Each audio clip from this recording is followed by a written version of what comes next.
प्रदीप आपका स्वागत करता हूं आपके अपने चैनल प्रदीप फिजिक्स प्लैनेट पे। तो वापस से हम आ चुके हैं नीट के पेपर सॉल्विंग पर। याद होगा आपको लास्ट में हम लोगों ने फर्स्ट लेक्चर को देख रखा था जहां पे हमने बहुत सारे क्वेश्चन देखे थे। शीट भी मैंने अपलोड कर दी थी। अगर आपको नहीं मिला होगा तो फटाफट से जाकर के उस शीट को टेलीग्राम के लिंक से जाकर डाउनलोड कर लेंगे ताकि क्वेश्चन को आप लगा सके, क्योंकि वेरी इंपॉर्टेंट है आपको शीट से खुद से क्वेश्चन अटेम्प्ट करना। क्वेश्चन जब अटेम्प्ट करेंगे तो आपकी प्रैक्टिस अच्छी होगी और आप आगे बढ़ पाएंगे एकदम सिस्टमैटिक वे से। तो आज हम लोग सेकंड पार्ट लेकर के आ गए इलेक्ट्रोस्टैटिक के कुछ और एक इंपॉर्टेंट क्वेश्चंस को लेकर के। आइए आज डिस्कस करेंगे और बिना समय गवाए नेक्स्ट क्वेश्चन आज देखेंगे हम लोग। और इस क्वेश्चन में पहले हम लोग क्वेश्चन नंबर फर्स्ट आज के लिए लेने वाले हैं। क्वेश्चन थोड़ा ध्यान से देख लीजिएगा। क्वेश्चन क्या है? Two metallic sphere of radii 1 centimetre and 3 centimetre are given charges of -1 into 10 power -2 coulomb and 5 into 10 to the power -2 coulomb respectively. If these are connected by a conducting wire, the final charge on the bigger sphere. Question आपने सुन लिया है, options आपके सामने हैं, options आप देख लेंगे। क्या क्या चीजें दे रखी हैं पहले आपको लिख लेना चाहिए। रेडियस दे रखा है और दोनों के चार्जेस भी दे रखे हैं। तो आइए पहले जो चीजें दे रखी हैं उनको आप पहले तो पिकअप कर लेंगे। क्या क्या दे रखा है आपको? तो पहला हम लोग एग्जांपल कर रहे हैं, तो सॉल्यूशन करने से पहले एक काम करेंगे। आपको अगर आ रहा है तो पहले इसको ट्राई करिए, फिर उसके बाद ही इसका सॉल्यूशन देखिए। वेरी इंपॉर्टेंट है, पॉज करके कर सकते हैं ये काम आप। तो R1 की वैल्यू दे रखा है 1 सेंटीमीटर और R2 की वैल्यू दे रखा है 3 सेंटीमीटर। एम आई राइट? और सिंपली अगर मैं बात करूं चार्ज की, तो पहले वाले की चार्ज की वैल्यू 10 पावर -2 दे रखा है और दूसरे वाले की चार्ज की वैल्यू दे रखा है 5 into 10 power -2 coulomb. Right? Match करा लिए। अब आपसे क्या पूछा गया है कि अगर मैंने दोनों मेटालिक बॉल्स को, एक जिसका रेडियस ज्यादा है एक दूसरा कम है, दोनों का आपस में एक मेटालिक वायर से कनेक्ट कर दिया, तो इसके बाद कनेक्ट करने के बाद में इस पर अब नया चार्ज क्या होगा? किस पर? सेकंड वाले पर। ये सेकंड है, ये फर्स्ट है। सेकंड वाले पर न्यू चार्ज क्या होने वाला है ये पूछा गया आपसे। अब पहले इसका चार्ज जो है वो दे रखा था, इसका भी दे रखा था, इसका भी दे रखा था। अच्छा एक बात बताइए, जब आप इन दोनों को आपस में कनेक्ट करेंगे तो ये लोग पहले तो ये चेक करेंगे कि मेरे पास टोटल चार्ज क्या था।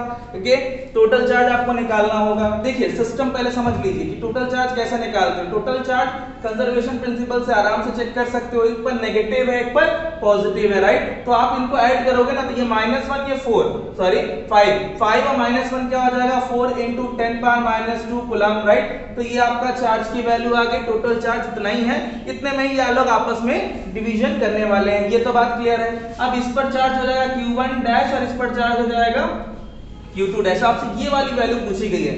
सिंपली एक रेशियो रूल मैं बताने जा रहा हूं जिसको आपको हमेशा फॉलो करना है। एक फॉर्मेट है, फॉर्मेट ये है कि the new charge separated after the connection. ये कॉन्सेप्ट याद रखिएगा। अगर बड़े वाले पे निकालना है तो बड़े वाले का अमाउंट अपॉन टोटल साइज, बड़े वाले का amount upon total size into total amount of charge. ये टोटल अमाउंट ऑफ चार्ज यही होगा।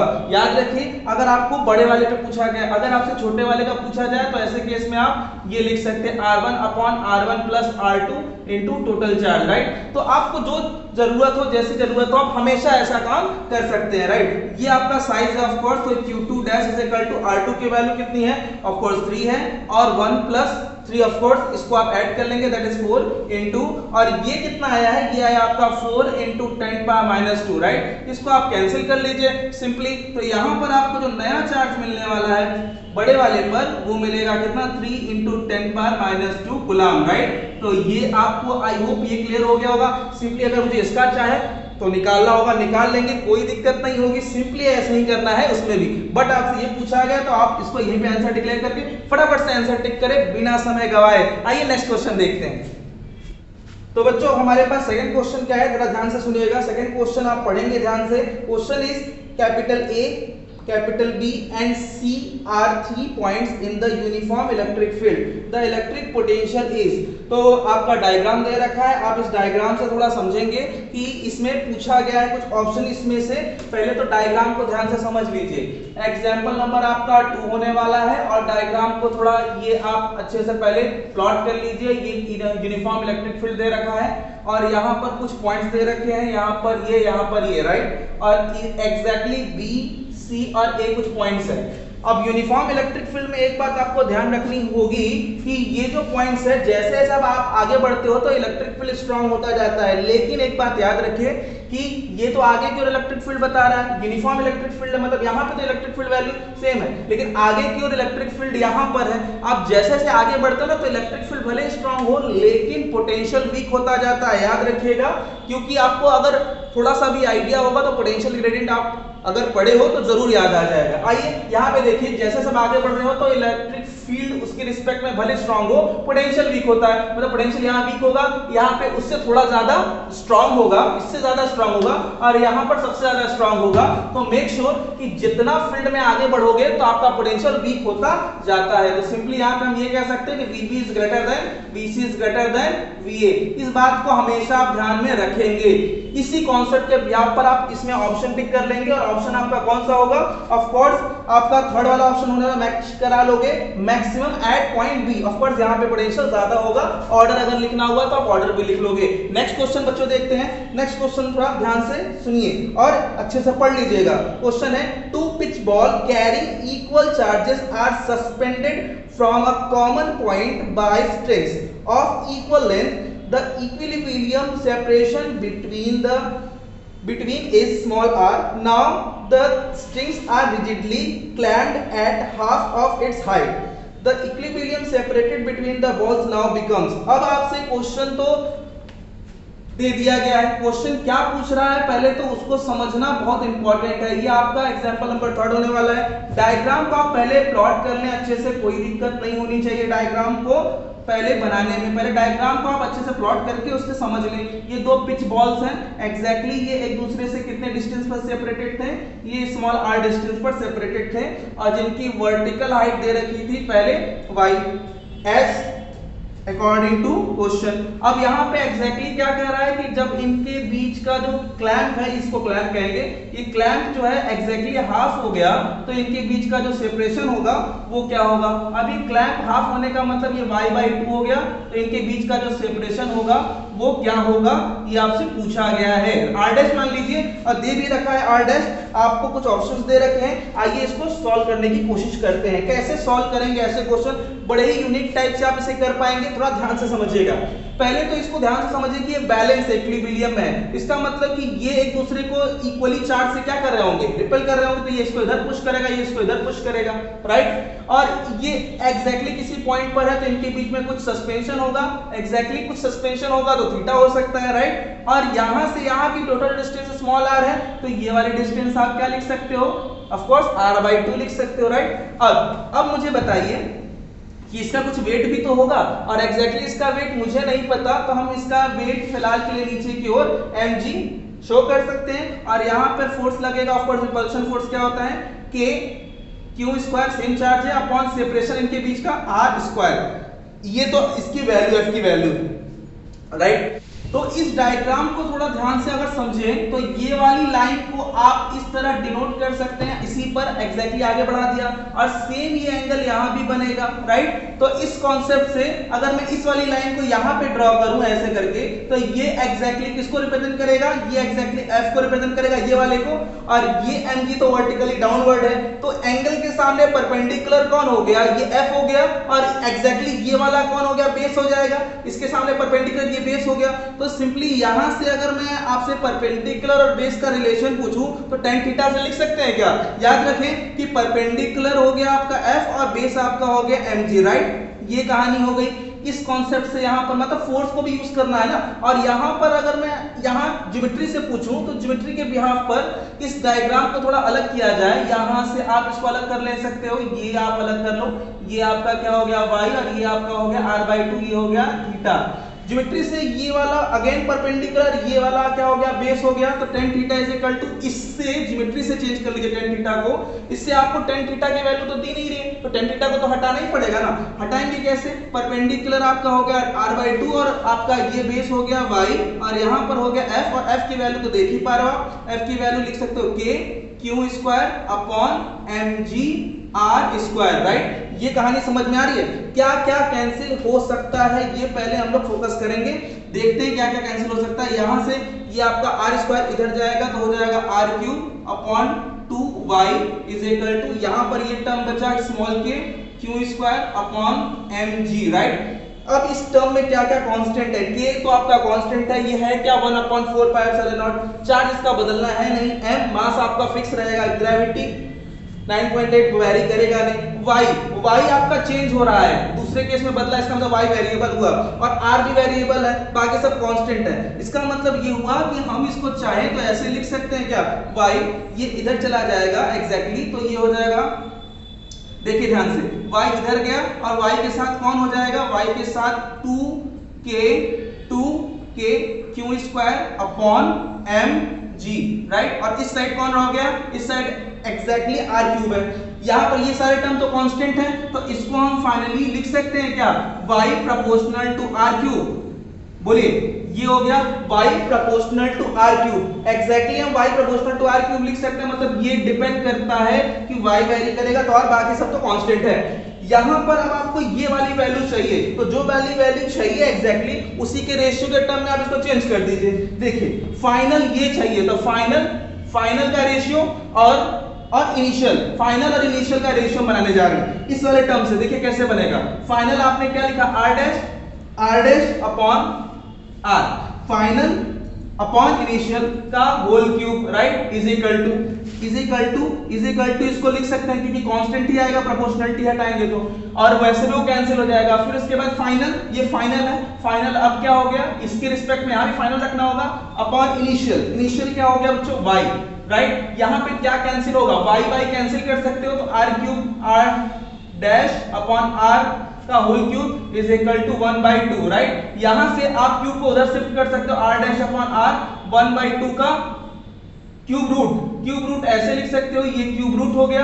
क्यूब रूट को 1/3 भी लिखा जा सकता है, राइट। 1/3 मतलब 1/2 के पावर 1/3 ऐसे लिख सकते हो, राइट। यहाँ r dash is equal to लिख सकते हो क्या, इसको सिंपली r को ऊपर कर लोगे, 1 तो आराम से रूट से निकल जाता है चाहे क्यूब रूट हो। यहाँ पे आपका ये हो जाएगा 2 क्यूब रूट के साथ रह जाएगा, और फाइनल आपका जो भी ऑप्शन होगा उसे आप टिक कर लोगे, राइट। तो इस तरीके से आप मैच करा लोगे। कॉन्सेप्ट क्लियर है क्या कि इस डायग्राम में हमने क्या किया, इसी तरीके के क्वेश्चन एग्जैक्टली रिपीट हो जाएंगे, परेशान बिल्कुल नहीं होना है। अगर ऐसे फोर्स आए तो तुरंत आप इसको पहले tan थीटा से चेंज करिए, tan थीटा से फिर ज्योमेट्री को चेंज करिए, tan थीटा को रिप्लेस करिए, और फिर उसके बाद चेक करिए कि एग्जैक्टली ये जो वर्टिकल डिस्प्लेसमेंट है किस पर डिपेंड करता है, और फटाफट से उसका रेशियो निकाल कर इस वैल्यू पिक कर लीजिए, राइट। नेक्स्ट क्वेश्चन देखेंगे, और नेक्स्ट क्वेश्चन देखने से पहले मैं बता दूं कि जिन लोगों को ये टर्म नहीं दिखाई दिया होगा वो इसको मेंशन कर लेंगे, इससे कुछ नीचे चीजें रह गई थी तो आप इसको थोड़ा ध्यान से देखिएगा। ये डिस्प्लेसमेंट था और ये उनके बीच का सेपरेशन था, राइट। अब आगे बढ़ेंगे हम लोग नेक्स्ट क्वेश्चन की ओर। हाँ तो बच्चों नेक्स्ट क्वेश्चन है हमारा, a dipole of dipole moment small p is placed in non uniform electric field along x axis, right. Electric field is increasing at the rate of 1 volt per metre square, 1 volt per metre square value increase कर रही है, मतलब variable है, थोड़ा ध्यान समझेंगे। Then the force on dipole will be, right. तो यहाँ पे क्वेश्चन को ध्यान से पहले आपने पढ़ लिया है, क्वेश्चन को देख ही लिए हो तो आगे बढ़ो और देखो जरा क्या कर सकते हो आप इसमें। तो यहाँ पर क्वेश्चन में कह रहा था आपसे कि यहाँ पर डाइपोल मोमेंट स्मॉल p है और एग्जैक्टली इलेक्ट्रिक फील्ड का वेरिएशन दे रखा है। इलेक्ट्रिक फील्ड का वेरिएशन है dE अपॉन dx लिख सकते हो, और ये 1 वोल्ट पर मीटर स्क्वायर से चेंज कर रहा है। पहला काम ये हो गया अकॉर्डिंग टू क्वेश्चन। और आपसे क्या पूछा गया, फोर्स ऑन डाइपोल क्या होगा अगर डाइपोल मोमेंट क्या दे रखा है, स्मॉल p दे रखा है। तो ध्यान से देखिए ऐसे क्वेश्चंस को कैसे डील करना है। सिंपली आपको पता है कि आपको पूछा गया है इलेक्ट्रिक फील्ड के वेरिएशन के साथ फोर्स पूछा गया है, राइट। इलेक्ट्रिक फील्ड के वेरिएशन के साथ तो आप F is equal to Q into E तो पढ़ ही रखे हो, राइट, आपने जाना ही है ये होता है। ये कब की बात है, जब इलेक्ट्रिक फील्ड यूनिफॉर्म हो, लेकिन इलेक्ट्रिक फील्ड तो यहाँ पे यूनिफॉर्म है नहीं। ऐसे केस में आप क्या कर सकते हो, यहाँ पे लिख सकते हो आपने dq अपॉन dx और E इंटू dx, राइट। ये आप कर सकते हो। x कौन सा फील्ड है, एक्चुअली x फील्ड में वेरिएशन है, तो dx से मल्टीप्लाई dx से डिवाइड कर सकते हो। dx से मल्टीप्लाई और dx से डिवाइड करने से क्या होता है, इससे बैलेंस रहेगा और कोई दिक्कत नहीं होगी। यहाँ पर ये d टर्म्स किसको बताता है, वेरिएशन को बताता है, क्योंकि चार्ज तो फिक्स है तो चार्ज को बाहर आने दीजिए, और एग्जैक्टली आप इसको लिख सकते हो dx को चार्ज के साथ कर सकते हो, और इलेक्ट्रिक फील्ड वेरिएबल है, और साथ में इसको आप ऐसे लिख दीजिए, राइट। कुछ इस तरीके से आप इसको रिप्रेजेंट कर सकते हो। Charge into separation, charge into distance को क्या कहते हो, याद करो, चार्ज इनटू डिस्टेंस को आप कहते हो डाइपोल मोमेंट कहते हो, राइट। तो ये आपका डाइपोल मोमेंट हो गया P, और इसको तो आप पहचान ही रहे हो, इसको आप लिख सकते हो d/dx, राइट, ये हो गया। और इसकी वैल्यू दे ही रखा है, कितना दे रखा है, 1 पुट कर दीजिए तो ये हो जाएगा 1, तो आपकी F की वैल्यू किसके इक्विवेलेंट आ जाएगी, P के इक्विवेलेंट आ जाएगी। तो आप टिक कर लोगे जो भी ऑप्शन आपको करेक्ट लगेगा, राइट। आगे बढ़े नेक्स्ट क्वेश्चन की ओर। नेक्स्ट क्वेश्चन हमारा क्या है, नेक्स्ट क्वेश्चन है हमारा electric potential phi of quadrupole varies with the distance small r on its axis as। यहां पर आपसे पूछा गया अगर इलेक्ट्रिक पोटेंशियल को किससे डिनोट किया जाए, phi से डिनोट किया जाए, तो ऐसे केस में इसका रिलेशन किसके साथ सही बैठेगा। ये एग्जांपल नंबर आपका 5 होने वाला है। चलिए चेक करते हैं क्या होता है। पहले तो कुछ रूल्स आप पहले ध्यान से सुनिए। अगर मैं आपसे मोनोपोल के बारे में बात करूं, मोनोपोल कौन होते हैं, एग्जैक्टली मोनोपोल का मतलब सिंपल चार्ज स्मॉल q। अगर मैं पोटेंशियल का डिपेंडेंस चेक करूं तो ये कुछ इस तरीके से आता है, am I right? याद है आपको। अगर मोनोपोल की जगह मैं डाइपोल यूज करूं, डाइपोल का रिलेशन चेक करूं तो डाइपोल के साथ ये रिलेशन आता है V proportional to R square, ये सब याद रख लीजिए। इसके बाद आता है आपका क्वाड्रोपोल। क्वाड्रोपोल क्या होता है, क्वाड्रोपोल का मतलब होता है two sets of dipole, right. यहाँ सिंगल सेट ऑफ डाइपोल या टू सेट्स ऑफ डाइपोल होते हैं। टू सेट्स ऑफ डाइपोल की अगर मैं बात करूं तो ऐसे केस में आपका क्या हो जाएगा, ऐसे केस में V प्रोपोर्शनल टू 1/r³ होता है। और सिंपली अगर मैं ऑक्टोपोल के बारे में बात करूं, ऑक्टोपोल, इसमें क्या होता है, इसमें आपके 4 सेट ऑफ डाइपोल हो जाएंगे। तो ऐसे केस के लिए आप V प्रोपोर्शनल टू R⁴ लिख सकते हो। ये कुछ चीजें हैं जिसको आपको रिमाइंड रखना होगा। अब आप खुद पहचान सकते हो कि इसमें क्या दे रखा है। अगर मोनोपोल का डिपेंडेंस होगा, डाइपोल का डिपेंडेंस होगा, क्वाड्रोपोल का डिपेंडेंस होगा, ऑक्टोपोल का डिपेंडेंस, सबका हम बता पाएंगे। एज द क्वेश्चन आपसे क्या पूछा गया है, क्वाड्रोपोल पूछा गया है, तो क्वाड्रोपोल के लिए क्या टिक करेंगे। ऑफ कोर्स आपको क्वाड्रोपोल में यहाँ पे तो V तो दिया ही नहीं है, तो यहाँ पे आप इसको क्या करोगे, 5 से रिप्लेस कर लो, तो 5 प्रोपोर्शनल टू 1/r³, इसको ऊपर ले लो तो ये हो जाएगा r⁻³ तो टिक कर लेंगे जो आपको सुटेबल लगेगा। आइए नेक्स्ट क्वेश्चन देखते हैं। तो नेक्स्ट क्वेश्चन आपका एग्जांपल नंबर 6, राइट। आइए देखते हैं। तो एग्जांपल नंबर 6 आपके लिए है। यहां पर क्वेश्चन को ध्यान से पहले सुन लीजिए। Find out the electric field intensity between the plates. यहां पर आपको प्लेट दे रखा हुआ है, ये कुछ प्लेट इस तरीके से दे रखा हुआ है आपको। एक पर चार्ज डेंसिटी सिग्मा है और दूसरे पर चार्ज डेंसिटी 2 सिग्मा है, राइट। और आपको बताना है इलेक्ट्रिक फील्ड। इलेक्ट्रिक फील्ड कहां बताना है, बिटवीन द प्लेट्स बताना है। तो आइए सॉल्व करने की कोशिश करें कि इनके बीच में यहां पर इलेक्ट्रिक फील्ड किसी पॉइंट पर निकालने की कोशिश करेंगे हम लोग। कैसे निकालेंगे, सिंपली ट्राई करते हैं। आइए, तो एक बात मुझे बताओ कि ये एक शीट है, तो शीट पर यहां पर डेंसिटी सिग्मा है, इसके वजह से इलेक्ट्रिक फील्ड का डायरेक्शन ऑफ कोर्स इधर होगा और सेम दोनों पे डेंसिटी है, तो ये इलेक्ट्रिक फील्ड पुश करेगा इस डायरेक्शन में, और ये भी सेम अमाउंट ऑफ डेंसिटी है, सेम नेचर है, तो ये इसको इधर पुश करेगा। क्योंकि इस पर डेंसिटी अलग है इसलिए इलेक्ट्रिक फील्ड की वैल्यू वेरी करेगी। अगर मैं पहले वाली की वजह से इलेक्ट्रिक फील्ड की वैल्यू लिखूं तो ये σ/2ε0 होता है, एज यू नो, और direction of course I cap इधर डायरेक्शन में होगा। और सिंपली अगर मैं इसकी वजह से बात करूं तो ये इलेक्ट्रिक फील्ड जो होगा वो होने वाला है लेफ्ट डायरेक्शन में, और ये 2σ/2ε0 लिखना होगा, और इसका डायरेक्शन -i कैप लिखना होगा, राइट। अब आप मुझे बताओ कि यहाँ नेट इलेक्ट्रिक फील्ड किसी पॉइंट P पर अगर निकालना हो तो ऐसे केस में आप क्या करोगे, कुछ नहीं करना है, जो इलेक्ट्रिक फील्ड डोमिनेटिंग हो उसी के रिस्पेक्ट में आप निकाल सकते हो। इलेक्ट्रिक फील्ड डोमिनेटिंग तो यही है, तो आप फिलहाल के लिए क्या कर सकते हो, σ/ε0, ये डोमिनेटिंग है, माइनस कर दीजिए, इससे डायरेक्शन को रहने दीजिए क्योंकि ऑप्शन में डायरेक्शन नहीं दे रखा है। σ/2ε0 सब्ट्रैक्ट कर लीजिए तो आपको क्या मिलेगा, σ/ε0 से σ/2ε0 सब्ट्रैक्ट करोगे तो σ/2ε0 आएगा। तो आप ऑप्शन टिक कर लोगे जो भी ऑप्शन आपको उसमें दिख रहा है। आइए नेक्स्ट क्वेश्चन देखते हैं बच्चों, और नेक्स्ट क्वेश्चन हमारा होने वाला है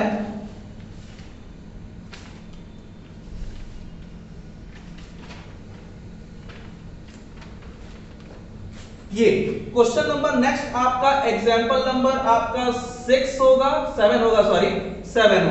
आइए, the diagram below show region of equipotential. तो यहाँ पे कुछ डायग्राम दे रखे हैं और इस डायग्राम्स को देख करके आपको बताना है कि कुछ ऑप्शंस में से कौन सा ऑप्शन करेक्ट होगा, राइट। ये कुछ इस तरीके का डायग्राम दे रखा है, डायग्राम मुझे बनाना पड़ रहा है हालांकि, क्योंकि तभी हम समझा सकेंगे आपको कि ये एक्चुअली कहना क्या चाह रहा है। एग्जैक्टली कुछ एक डायग्राम कुछ इस तरीके से आपका दे रखा हुआ है और सब पे जो है एक चीज तो कॉमन है, 10, 20, 30, 40 इस तरीके से आपका पोटेंशियल दे रखा है। ये सब में इसी तरीके का पोटेंशियल शो है, राइट। पहला ऑप्शन है, दूसरा है, तीसरा, चौथा, इस तरह 4 डायग्राम्स दे रखे हैं। आपसे पूछा गया है कि a positive charge is moving through A to B. इस सारे डायग्राम्स में एक से ये ए है आपका और ये बी है, इस तरह के सब में ए और बी इस तरह दे रखा है। अगर किसी पॉजिटिव चार्ज को ए से बी तक लेके जाएं तो कौन सा ऑप्शन सही होगा। तो एक बात मैं बता दूं कि आप यहां से जब यहां पहुंचना चाहते हो तो आपसे ऑप्शन पहले ध्यान से समझ लेना चाहिए कि यहां पर ऑप्शन क्या क्या कह रहा है। आइए एक बार ऑप्शन पढ़ लेते हैं। तो ऑप्शन इसमें पहला दे रखा है, in all the 4 cases the work done is the same. यहाँ पे दे रखा है कि यहाँ से यहाँ ले जाने में देखिए पोटेंशियल यहाँ भी 10 और 40 दे रखा है, यहाँ भी 10 और 40 दे रखा है, यहाँ भी 10 और 40 दे रखा है। याद रखें कि यहाँ 10 यहाँ 40 यहाँ से यहाँ ले जाने के लिए पोटेंशियल डिफरेंस इंपॉर्टेंट है। पोटेंशियल डिफरेंस देखिए सब में सेम ही मिलेगा ए से बी जाने में, इसका मतलब अगर पोटेंशियल डिफरेंस सेम है तो वर्क डन भी सेम होगा। तो आपको कुछ सोचना ही नहीं है, आपको पता है कि वर्क डन जो है वो किस पर डिपेंड करता है, डेल्टा वी पर डिपेंड करता है, क्योंकि सब में डेल्टा वी सेम है और चार्ज सेम ही लेके जाना है तो वर्क डन भी क्या होगा, सेम होगा सारे डायग्राम्स में। अब इसमें बिना किसी समय गवाए आप टिक कर देंगे, इसमें सोचेंगे ही नहीं, जितना पढ़ेंगे कंफ्यूज होंगे। आपको करना क्या, मल्टीपल ऑप्शन है नहीं, टिक करिए फटाफट से। नेक्स्ट क्वेश्चन की ओर चलेंगे बच्चों।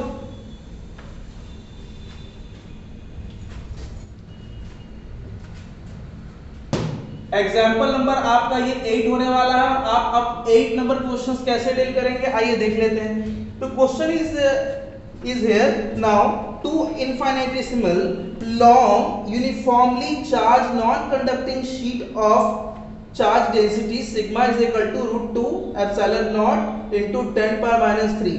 Each are placed perpendicular to the each other as shown in diagram. What is the resultant electric field? Right, electric field आपसे पूछ रखा है। सिंपली आप कैसे सॉल्व करेंगे, ऑप्शन आप देख लीजिए, डायग्राम कुछ इस तरीके से दे रखा है और यहाँ पर कोई पॉइंट है और आपको बता रखा है कि इस पर भी सिग्मा है और दूसरे वाले पर भी सिग्मा है और दोनों की वजह से ये आपका वैसे इलेक्ट्रिक फील्ड निकालना है और यहाँ पे फाइनल रिजल्टेंट भी निकालना है। तो सिग्मा की वैल्यू दे रखा है और सिग्मा की वैल्यू बच्चों कितनी दे रखी है, √2 epsilon not into 10 power minus 3, √2 epsilon not into 10 power minus 3, right. Match करा लेंगे, यही दे रखा है ना, एग्जैक्टली 10 पावर माइनस 3 एग्जैक्टली। इसका यूनिट वगैरह नहीं दिया है तो आपसे इससे कोई मतलब है नहीं। तो आप एक काम करोगे, इसके वजह से इलेक्ट्रिक फील्ड का डायरेक्शन, क्योंकि सेम चार्ज डेंसिटी दोनों पर है, अब नेचर भी सेम है, तो इलेक्ट्रिक फील्ड का डायरेक्शन कुछ इस तरीके से होगा, इसके वजह से इलेक्ट्रिक फील्ड का डायरेक्शन कुछ इस तरीके से होगा इधर।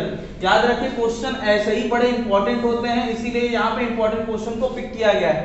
इन दोनों का रिजल्टेंट ऑफ कोर्स इधर होगा, इन दोनों को एक दूसरे के परपेंडिकुलर रखा गया तो इलेक्ट्रिक फील्ड भी एक दूसरे के साथ परपेंडिकुलर होंगे। तो पहले तो इलेक्ट्रिक फील्ड निकालने की कोशिश करेंगे। तो इलेक्ट्रिक फील्ड होता है बच्चों, अगर ये नॉन कंडक्टिंग शीट है तो एक शीट की वजह से जो इलेक्ट्रिक फील्ड होगा वो होगा सिग्मा अपॉन 2 एप्सिलॉन नॉट। यहाँ पे सिग्मा की वैल्यू है √2 epsilon not into 10 power minus 3 और यहाँ पर आप साथ में क्या लिख सकते हो, अपॉन में 2 एप्सिलॉन नॉट। जो चीजें कैंसिल होंगी कैंसिल कर लेंगे, एप्सिलॉन नॉट तो कैंसिल होगा, ये भी कैंसिल होगा, तो फाइनली E1 की वैल्यू आ जाएगी क्या, 1/√2 इनटू 10 पावर माइनस 3, राइट। ये हो गया E1 और इसका डायरेक्शन आप पिक कर ही लोगे। E2 भी एक्जैक्टली 1/√2 इनटू 10 पावर माइनस 3 ही आने वाला है। आपको पता है कि अगर दोनों एक दूसरे के साथ 90 डिग्री पर है तो रिजल्टेंट कितना आएगा, रिजल्टेंट सोचने की जरूरत ही नहीं है ज्यादा। याद रखें कि रिजल्टेंट जो है वो हमेशा 90 डिग्री की वजह से E√2 आएगा, E√2 बिना कुछ सोचे E√2 आएगा। आप ये बात तय माने, इसमें टाइम ज्यादा नहीं गंवाना है। तो यहाँ पर 1/√2 इसकी वैल्यू है 10 पावर माइनस 3 और ये एग्जैक्टली आपका √2 पहले से आ रखा था, कैंसिल करेंगे 10 पावर माइनस 3 न्यूटन पर कूलम अगर दिया है तो ठीक, नहीं तो आपका ये आंसर डिक्लेयर कर दीजिए। तो फाइनली ये आंसर भी आ चुका है। नेक्स्ट क्वेश्चन की ओर चलेंगे बच्चों और नेक्स्ट क्वेश्चन हमारा क्या होने वाला है,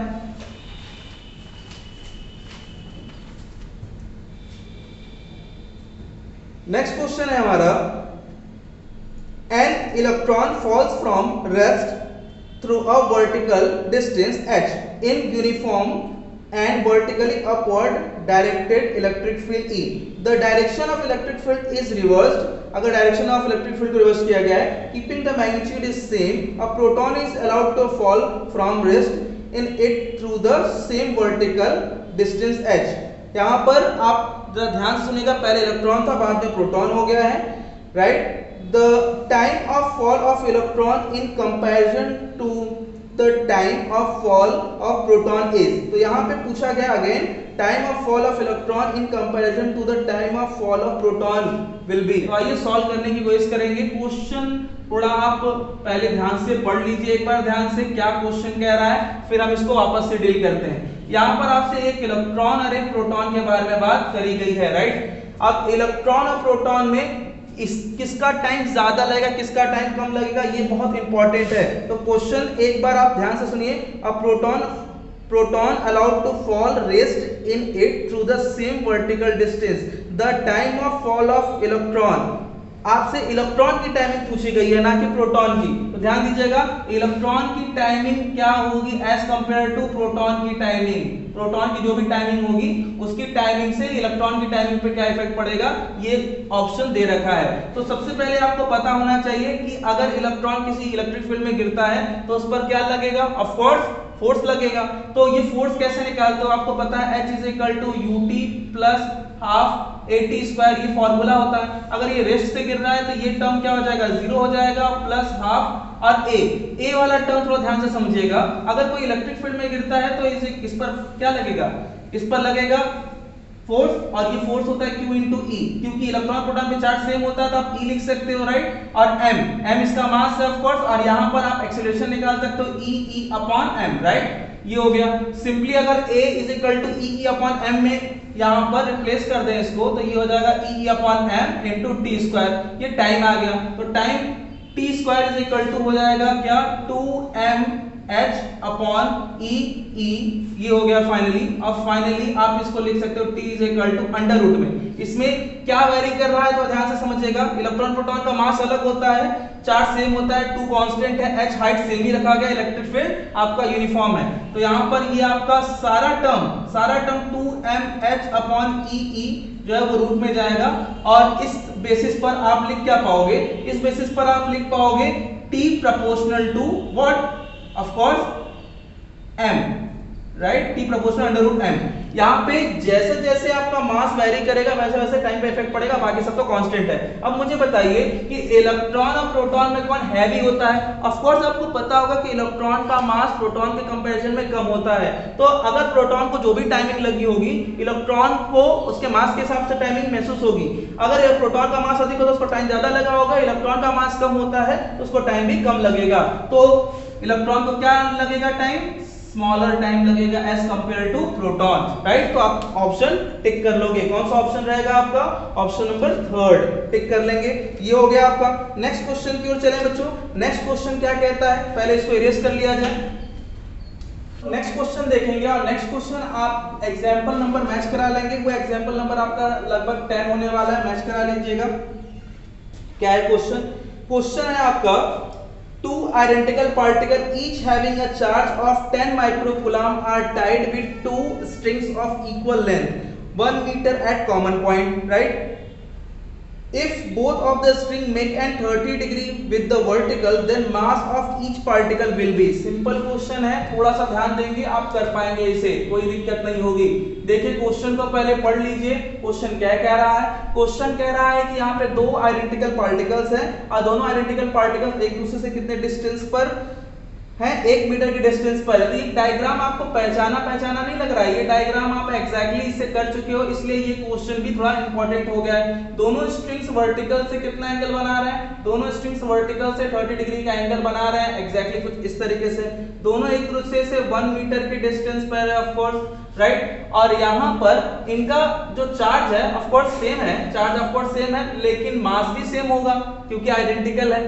तो यहाँ पर चार्ज का अमाउंट दे रखा है, चार्ज का अमाउंट बच्चों कितना दे रखा है, चार्ज का अमाउंट दे रखा है 10 माइक्रोकूलम और आपसे मास का अमाउंट पूछा है। आपको बहुत अच्छे से पता होगा कि नीचे की ओर क्या लगता है मास और नीचे, और ये दोनों एक दूसरे से बाहर की ओर फोर्स लगाएंगे। नीचे की ओर ये mg और इधर की ओर k q square upon r square, और ये r कोई और नहीं 1 मीटर होने वाला है, राइट। तो अब आपको क्या करना है पता ही है, एग्जैक्टली आपको बताया गया था tan theta is equal to, आप क्या करते हो याद रखो, tan theta is equal to f upon mg होता है, याद रखें। परपेंडिकुलर ये ऐसे करोगे तो ये एग्जैक्टली परपेंडिकुलर हो जाता था, यहाँ पे एग्जैक्टली वही 30 डिग्री बनेगा क्योंकि वर्टिकल से दिखाया गया था। तो tan theta is equal to f by 30, यहाँ पे f बाई mg, यहाँ पे tan 30 अप्लाई कर देंगे आप, और f की जगह पे आप क्या करोगे, of course k q square upon r square, r की जगह पे क्या करोगे 1 रख दोगे, और m जो कि आपको फिट करना है, और g की जगह पे 10 पुट कर लीजिए, राइट। नहीं दिया है तो आप 10 पुट कर सकते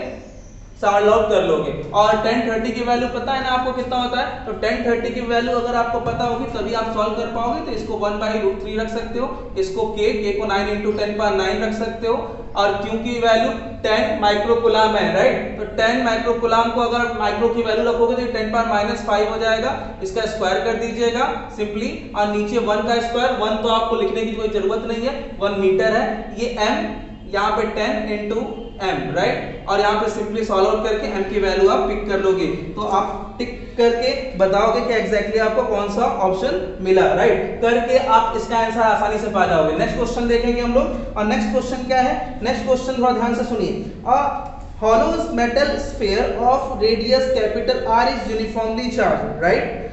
The electric field due to sphere at a distance small r from the center. Question simple है, हॉलो मेटालिक स्फीयर है, कुछ बताने की ज्यादा जरूरत ही नहीं होनी चाहिए कि ये जो क्वेश्चन है आपके लिए, जो एग्जांपल नंबर 11 है, इसने क्वेश्चन जो आपको दे रखा है हॉलो मेटालिक स्फीयर है। हॉलो मेटालिक स्फीयर में आपको पता होगा कि इनसाइड इलेक्ट्रिक फील्ड होता ही नहीं है, जो भी इलेक्ट्रिक फील्ड होता है मैक्सिमम सरफेस पर इसके आउटसाइड में होता है इलेक्ट्रिक फील्ड, राइट। तो कौन सा ऑप्शन होगा, increase as r for r is less than capital R and small r greater than capital R, of course नहीं, क्योंकि अंदर तो इलेक्ट्रिक फील्ड नहीं होता है।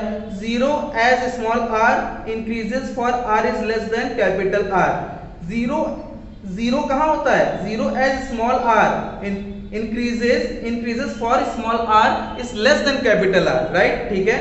यहाँ पे decreases as r increases for r greater than capital R, यहाँ पर ये वाला ऑप्शन थोड़ा ध्यान से सुनिएगा, यहाँ पर 0 है अंदर कब, जब r की वैल्यू कैपिटल R से छोटी है, और जब स्मॉल r की वैल्यू कैपिटल R से बड़ी होने लगी है तो ऐसे केस में डिक्रीज हो रही है। तो अब आपको लग नहीं रहा है कि हमें कहीं और नहीं जाना है, यही ऑप्शन होगा। तो ऑफ कोर्स आपको इसका डायग्राम याद होगा, इसका जो डायग्राम था अंदर इलेक्ट्रिक फील्ड होता ही नहीं है, फिर उसके बाद जैसे जैसे आप आगे बढ़ते हो, कहां से, कैपिटल R से जैसे जैसे आप आगे बढ़ोगे, ये आपका स्मॉल r की एक्सिस है, जैसे जैसे आप आगे बढ़ोगे तो ये यहाँ पे मैक्सिमम होता था, और आगे बढ़ने पे इलेक्ट्रिक फील्ड की वैल्यू क्या हो जाएगी, डिक्रीज होती है। तो ये वाला कर्व आपने पहले भी देख रखा है, ये इस तरीके से आगे चलता है। याद रखिए कि मेटल के अंदर, ये मेटल है, मेटल, अगर मेटल के अंदर की बात करें तो इलेक्ट्रिक फील्ड 0, और जैसे जैसे आगे बढ़ोगे तो इलेक्ट्रिक फील्ड क्या हो जाएगा, डिक्रीज, और यहाँ पर क्या होता है, मैक्सिमम। ये आपको पहले से पता है, तो इसमें हम लोग और टाइम वेस्ट नहीं करेंगे, राइट। यही अगर नॉन कंडक्टिंग होता तो आंसर कुछ और होता। नॉन कंडक्टिंग में जैसे जैसे आप आगे बढ़िए, मैंने बताया था आपको, अगर नहीं पता है तो जा करके पहला वाला पार्ट देखिए, उसमें नॉन कंडक्टिंग का क्वेश्चन आ चुका है। तो बच्चों इसका आंसर क्या होगा, ऑफ कोर्स सेकंड वाला इसका आंसर होगा, क्या होगा, अंदर इलेक्ट्रिक फील्ड 0 होगा ऑफ कोर्स, और आउटसाइड इलेक्ट्रिक फील्ड क्या होगा, डिक्रीज होता जाएगा। टिक कर लेंगे आप ऑप्शन। आगे नेक्स्ट क्वेश्चन देखते हैं बच्चों हम लोग। तो बच्चों अब हम लोग नेक्स्ट देखने जा रहे हैं, और नेक्स्ट क्वेश्चन है एग्जांपल नंबर 12 आपका। इस क्वेश्चन को ध्यान से सुन लीजिए। नेक्स्ट क्वेश्चन क्या है, two parallel infinite line of charges with line charge density plus lambda and minus lambda coulomb per meter are placed at distance of 2r in free space. Okay, what is the electric field at midway of the two line charges? तो midway इसका मतलब आपको पता ही चल गया कि यहाँ पर हमें क्या करना है, पहले तो दो लाइन चार्जेस बना लेने, दोनों लाइन चार्जेस पर चार्ज दे रखा है, प्लस लैम्डा और माइनस लैम्डा, जिनके बीच का सेपरेशन है 2r, राइट। इनके मिडवे पर बात करें तो मिडवे पर ही कोई पॉइंट ले लेते हैं, और मिडवे पर वो point exactly capital R separation पर होने वाला है, राइट। ऐसा ही कुछ होने वाला है। एग्जैक्टली अगर मैं बात करूं इस पॉजिटिव की वजह से इलेक्ट्रिक फील्ड की, तो ये इलेक्ट्रिक फील्ड का डायरेक्शन ऑफ कोर्स आउटवर्ड होगा और नेगेटिव का जो डायरेक्शन होता है वो इधर ही होगा, मतलब E1 और E2 जो है दोनों लाइन ऑफ चार्जेस की वजह से वो सेम डायरेक्शन में होने वाले हैं। आपको पता है इसका फॉर्मूला क्या होता है? इसका फॉर्मूला होता है 1/2 pi epsilon naught lambda upon R, right. ये फॉर्मेट है एग्जैक्टली। तो आप जब सॉल्यूशन करोगे तो आप पहले इस वाले शीट की वजह से electric field at R distance, मतलब आर पे डिपेंड करता है ना एग्जैक्टली। तो यहाँ पे अगर मैं पहले वाले शीट की वजह से लिखूं तो ये हो जाएगा क्या, lambda upon 2 pi epsilon not, लिख सकते हो, हाँ एग्जैक्टली। और यहाँ पर आप साथ में क्या लिखोगे, ऑफ कोर्स आर, और डायरेक्शन क्या है, आई कैप, राइट, इधर एग्जैक्टली। अगर मैं बात करूं इसके नेगेटिव वाले की वजह से, तो सिंपली अगर उसका डायरेक्शन में चेक करूं तो डिस्टेंस तो उतना ही होगा, डायरेक्शन वही same direction I cap, right. अब नेट इलेक्ट्रिक फील्ड अगर मैं बात करूं, net electric field at mid point, तो दोनों का डायरेक्शन सेम है, तो lambda upon 2 pi epsilon naught R plus lambda upon 2 pi epsilon naught R, right. दोनों का डायरेक्शन सेम। आपको करना क्या है, दोनों का ऐड कर देना है, 1/2 1/2 1 होता है pi epsilon naught R, right. और डायरेक्शन जो है वो लिख लोगे आई कैप। कौन सा ऑप्शन मैच कर रहा है बच्चों, तो ऑप्शन नंबर आपका थर्ड मैच कर रहा है, राइट। तो आप टिक कर लोगे। तो आइए नेक्स्ट क्वेश्चन की ओर चलते हैं। नेक्स्ट क्वेश्चन क्या है, नेक्स्ट क्वेश्चन एग्जांपल नंबर आपका 14 होगा। अब एग्जांपल नंबर 14 ट्रीट करेंगे। क्या है क्वेश्चन, ध्यान से पहले पढ़ेंगे। 2 point charges A and B having charges positive Q and negative Q respectively are placed at certain distance apart and force acting between capital F. If 25% of charge A is transferred to the B, then force between the charge becomes. आप ये question very important है, थोड़ा ध्यान से समझिएगा। कैसे deal करेंगे इस क्वेश्चन के साथ, आइए देखते हैं। तो पहले क्वेश्चन को समझने के लिए पहले आइए ध्यान से इस पोर्शन को ड्रॉ करें। तो यहाँ पर हमारे पास क्या है, यहाँ पर हमने पहले क्या कर लेना है, एक काम करेंगे, इसको थोड़ा इरेज कर देते हैं, फिर इसके बाद यहीं पे सॉल्व किया जाएगा।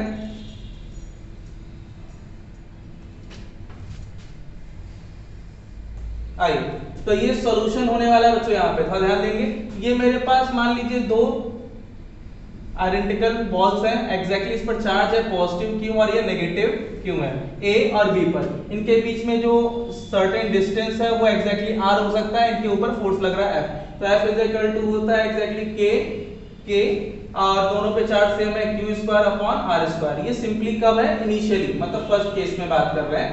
और सेकंड केस में क्या है, ए ने अपने 25% चार्ज को दे दिया बी को, तो ए का 25% चार्ज 25% कितना होगा, तो आपको पता है ना, वैसे तो चार्ज क्यों है, इसका 25% क्या होगा, 25% का मतलब होता है 1/4, वैसे इसका कितना है क्यू, तो q/4 हो जाएगा। तो 25% मतलब q/4 किसको दे दिया, बी को दे दिया। बी पर नेगेटिव चार्ज है ना ऑन बी। अगर मैं बी के बारे में बात करूं तो बी पर कितना चार्ज हो गया, तो बी पर अब चार्ज हो जाएगा, न्यू वाला चार्ज होगा, वो हो जाएगा क्यू, नेगेटिव में पहले से था, प्लस q/4 एक्स्ट्रा गया।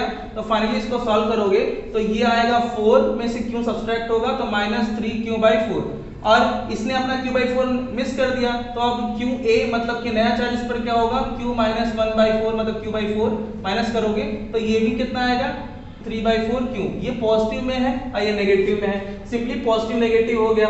अब यहाँ पर जो नया फोर्स होगा अब नए चार्ज की वजह से होगा। अब QB पे नया चार्ज ये है और QA पे नया चार्ज ये है, एग्जैक्टली। अब आप इसको लिखोगे K और दोनों पे नया चार्ज है 3q/4, एग्जैक्टली इसका स्क्वायर कर दो, डिस्टेंस वही सर्टेन डिस्टेंस है एग्जैक्टली। अब आप इसको सॉल्व आउट करोगे, सिंपली इसमें क्या 3 का स्क्वायर ऑफ कोर्स 9 और 4 का स्क्वायर ऑफ कोर्स 16 और फाइनली K और Q square upon R square. इसको तो पहचान ही रहे हो, ये कौन है, एग्जैक्टली एफ है। तो नया जो फोर्स होने वाला है वो हो जाएगा 9/16 कैपिटल एफ, राइट। तो ये हो गया एग्जैक्टली न्यू फोर्स। तो कौन सा ऑप्शन एग्जैक्टली मैच कर रहा है, तो आपका ऑप्शन नंबर सेकंड है, एग्जैक्टली आप ऑप्शन नंबर सेकंड जो है वो टिक कर लोगे, राइट। तो इस तरीके से हमने आज ये सारे क्वेश्चंस को डील किया, और जो भी क्वेश्चंस आपको ऐसा लगे कि वो प्रॉब्लम हो रही है, नहीं क्लियर हो रहा है, तो शीट में मैंने दे रखा है, इसको आप ट्राई करोगे।